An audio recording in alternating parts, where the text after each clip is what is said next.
వేంపల్లిలో చింతలమడుగుపల్లె వ్యవసాయ సహకార సంఘంలో కోట్ల రూపాయల అవినీతి జరిగిందంటూ రైతులు ఆందోళనకు దిగారు. సొసైటీ కార్యాలయానికి తాళాలు వేసి విచారణ అధికారిని రైతులు నిలదీశారు. చింతలమడుగుపల్లె వ్యవసాయ సహకార సొసైటీలో దాదాపు 2 కోట్లకు పైగా అవినీతి జరిగిందంటూ ప్రాథమిక విచారణలో వెలుగులోకి రావడంతో Pulivendula cooperative bank sub divisional అధికారి కమలమ్మ విచారణ చేపట్టారు.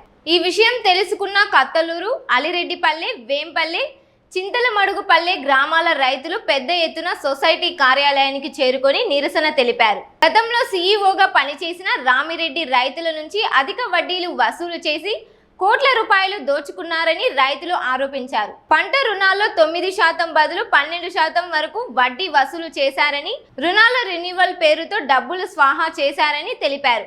ఇప్పటికే పలుమార్లు విచారణ జరిగినా ఎలాంటి చర్యలు తీసుకోలేదని రైతులు మండిపడ్డారు. అవినీతికి పాల్పడిన సీఈఓ రామిరెడ్డిని వెంటనే ఉద్యోగం నుంచి తొలగించి క్రిమినల్ కేసులు నమోదు చేయాలని డిమాండ్ చేశారు. రైతులు అందజేసిన వినతి పత్రాన్ని జిల్లా ఉన్నతాధికారులకు నివేదిక రూపంలో పంపిస్తామని విచారణ అధికారి కమలమ్మ హామీ ఇచ్చారు.